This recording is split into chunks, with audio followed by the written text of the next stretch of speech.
कृष्णाय नमो नमः। अध्याय 10 श्लोक संख्या 9। मच्चित्ता मग्धता प्राणा बोधयन्ता परस्परं कथयन्तश्च मां नित्यं तुष्यन्ति च रमन्ति च।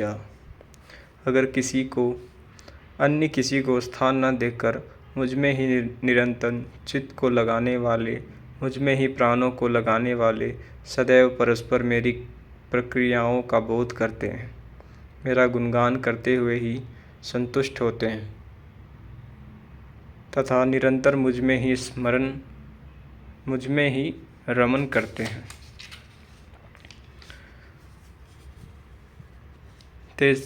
तेषां सततयुक्तानां भजतां प्रीतिपूर्वकं ददामि बुद्धियोगं तं येन मामुपयान्ति ते।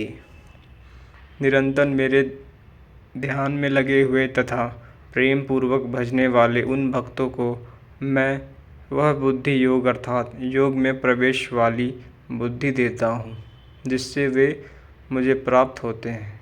अर्थात योग की जागृति ईश्वर की देन है।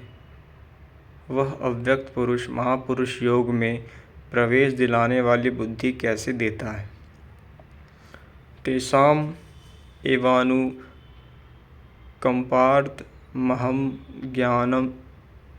ज्ञानजनं तमः नास्याम्यात्मभावस्थो ज्ञानदीपेन भास्वता।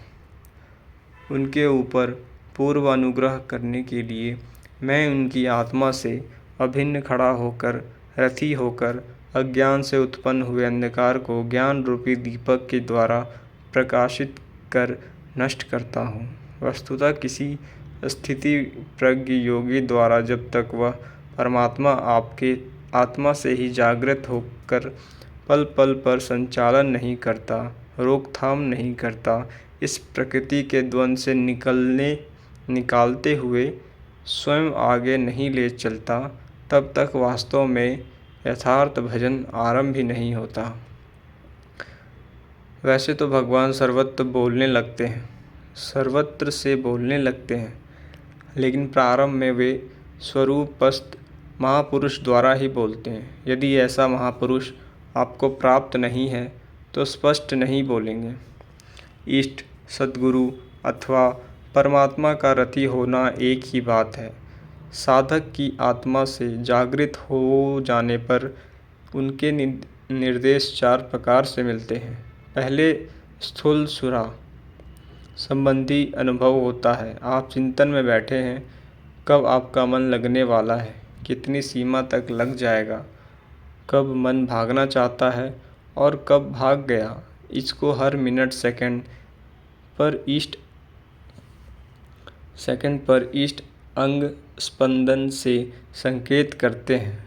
अंगों का फड़फड़ाना स्थूल सुरा संबंधी अनुभव है, जो एक पल में 2-4 स्थानों पर एक साथ आता है और विचारों से विकृत हो जाने पर मिनट मिनट पर आने लगता है।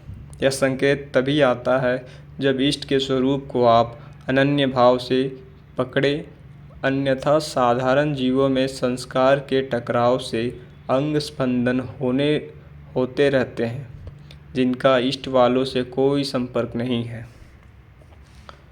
दूसरा अनुभव स्वप्न सुरा संबंधी होता है।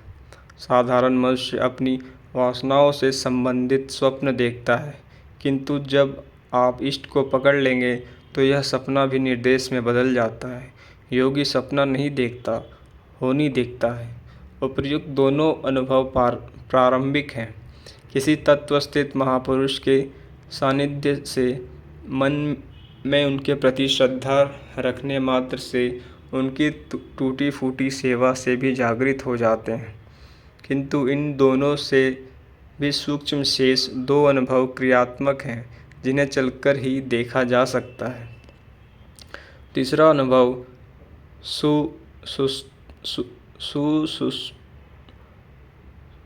सुसुप्ति सुरा संबंधी होता है। संसार में सब सोते ही तो हैं, मोह निशा में सभी अचेत पड़े हैं। रात दिन जो कुछ करते हैं स्वप्न ही तो है। यहाँ सुसुप्ति का शुद्ध अर्थ है जब परमात्मा के चिंतन की ऐसी डोरी लग जाए कि सूरत एकदम स्थिर हो जाए, शरीर जागता रहे और मन सुप्त हो जाए। ऐसी अवस्था में वह इष्ट देव फिर अपना एक संकेत देंगे।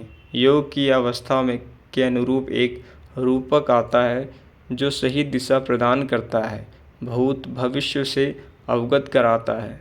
पूज्य महाराज जी कहा करते थे कि डॉक्टर जैसे बेहोशी की दवा देकर उचित उपचार देकर होश में लाता है, ऐसे ही भगवान बता देते हैं। चौथा और अंतिम अनुभव समसुरा संबंधी है, जिसमें सूरत लगाई गई थी। उस परमात्मा से समत्व प्राप्त हो गया। उसके बाद उठते बैठते चलते फिरते सर्वज्ञ से उसे अनुभूति होने लगती है। ऐसा योगी त्रिकालज्ञ होता है। यह अनुभव तीनों काल से परे अव्यक्त स्थिति वाले महापुरुष आत्मा से जागृत होकर अज्ञान जनित अंधकार को ज्ञान दीप से नष्ट करके करते हैं। इस पर अर्जुन ने प्रश्न किया। आगे के श्लोक हम अगले भाग में पढ़ेंगे। हरि ओम तत्सत।